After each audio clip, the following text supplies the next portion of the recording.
Welcome to the Fate of Ukraine channel. The Ukrainian army has officially done that too. The attacks of Russian troops on the Bakhmut front began to intensify. However, the Ukrainian army made its largest shipment to the region. Military experts were shocked by the emerging information. The old wolves of the Ukrainian army, who have been in the conflict zone since 2014, are officially in Bakhmut. Russian troops launched an intense attack on Bakhmut. As a result of these attacks, the Kremlin could not get what it wanted and put Plan B into action. The Kremlin has brought the most experienced Russian soldiers to the region since the beginning of the war. However, the Kremlin again failed to achieve the desired success. While the attacks of the Russian side were quite intensified, Ukraine deployed 4 battalions of soldiers to the west of the Bakhmut region as tactical strategic battalions. Many of the soldiers sent to the region are known as the Old Wolf of the Ukrainian army. The achievements of these brigades, which gained a lot of experience in the war, are quite high. Military analysts announced that the tactical strategic brigades, which took the Kharkiv region from the hands of Russian soldiers, have officially arrived in the Bakhmut region.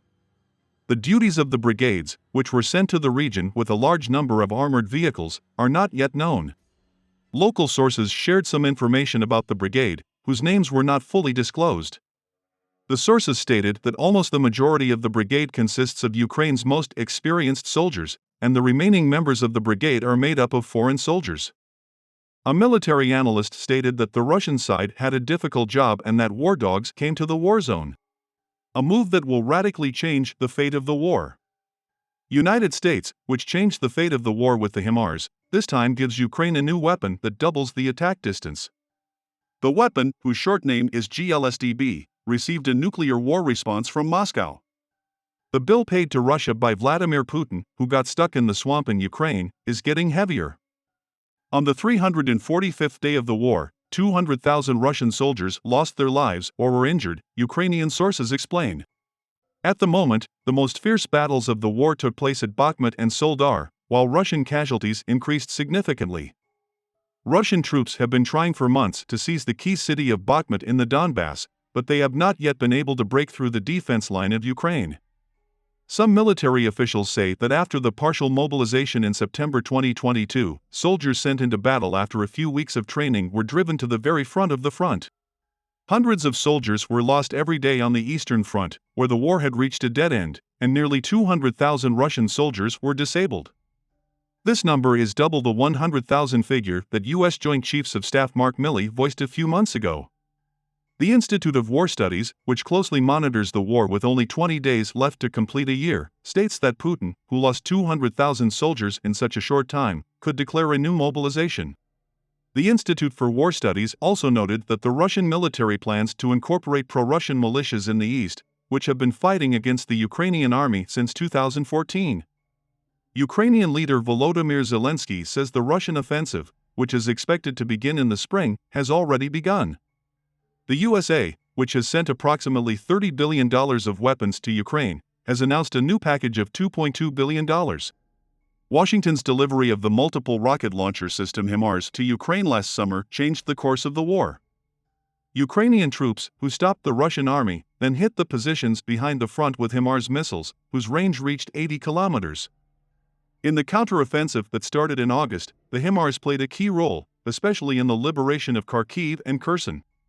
Russian leader Putin was forced to make his most embarrassing move in the war when the bridges connecting the only regional capital the Russians controlled and the Crimean Peninsula were blown up by HIMARS missiles. The Kremlin has officially withdrawn its troops from Kherson. In the new weapon package announced by the USA, long-range missiles that can overshadow the HIMARS stand out. The BBC reports that Kiev has entered the firing range of Crimea with land-launched small-diameter bomb missiles, which can double the attack range.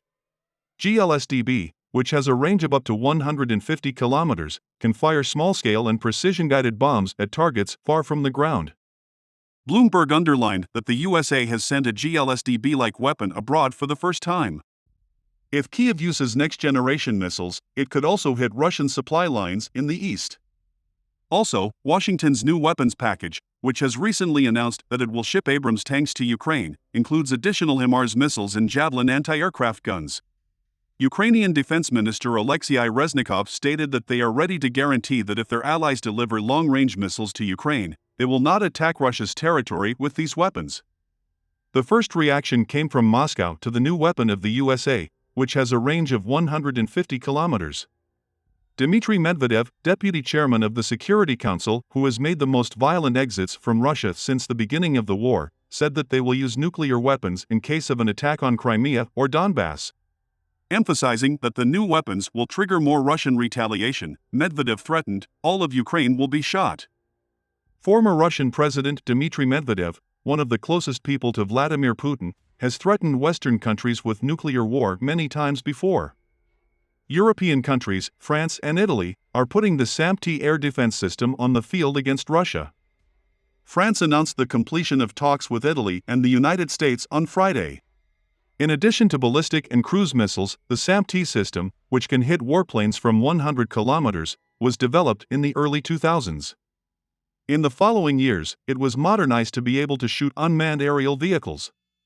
SAMP-T can be integrated into NATO systems. In 2017, Turkey started joint work with France and Italy for the joint production of the SAMP-T air defense system, which can hit 16 different targets in just 10 seconds. The project was revived in 2022 when Russia attacked Ukraine. Many military experts also liken the SAMP defense system to the Iron Dome system. Zelensky, the leader of the defense system, which is quite strong, many times wanted to protect his country. While the clashes continue on the front, statements from Kiev continue to come. The Ukrainian General Staff made a statement that the enemy continues its attacks with heavy losses. The Ukrainian General Staff reported that the Russian army continued its attacks in the last 24 hours in Lyman, Bakhmut and Avdiivka and their directions. In the latest statement made by the General Staff, it was announced that Russian soldiers launched 4 missile attacks on the Kramatorsk region in the Donetsk region. 2 of these 4 missiles were hit while still in the air. Training of Ukrainian soldiers for Leopard tanks has started in Poland, said Mariusz Basak, Polish defense minister. During his visit to Kiev, Polish Defense Minister Mariusz Basak held a joint press conference with his Ukrainian counterpart Alexei Reznikov. Assuring that Poland will continue to provide military support to Ukraine, Basak made statements regarding the delivery of Leopard tanks. Basak said that the training of Ukrainian soldiers has started and added, Poland has started to train Ukrainian soldiers on how to use tanks. The training will take a few weeks. Poland had decided to send 14 German-made Leopard tanks to Kiev. The latest version of the tank in question, the Leopard 2 tank, is officially on its way to Ukraine today. It is claimed that Russian President Vladimir Putin, who sometimes died and sometimes struggled with diseases, frequently used stunts. Was Putin using stunts? Here is the clearest answer from the portrait artist. It was noted that Putin had been suffering from cancer and Parkinson's disease for a long time. There were even those who claimed that he died but was not disclosed because the country was in a state of war. That's why Putin's stunt use was frequently featured in the world media and social media. So what's the truth? According to the news of the UK-based Mirror, Simone Malik, a portrait artist with a special talent for face recognition, revealed the clearest answer to this issue. Malik proved Putin whether he used stunts or not. To prove this, the painter examined the facial features of some of Putin's photographs in detail. Malik says the president of Russia is alive. She drew attention to small details in key areas such as Putin's nose, ears, and lips. Drawing attention to the slope on Putin's lips, Malik said, "There is a very distinctive slope on his lip. You can see this trend even in his younger days," she said. On the other hand, touching Putin's ears, Malik said, "Thick and wrinkled. They are natural for their age," she said. Also, Malik said, he has the same slope on his nose from his side profile. Compared to the young Putin, every angle of his face matches, she said. The rounder and more bloated appearance at 70 can be attributed to natural aging or an underlying health condition, said Malik. His face has changed a bit, said Malik, and now it's a little rounder and more bulging.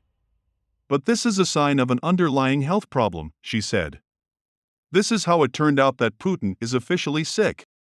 We'll see what happens in the coming days. We have come to the end of another video. You can like the video to support us.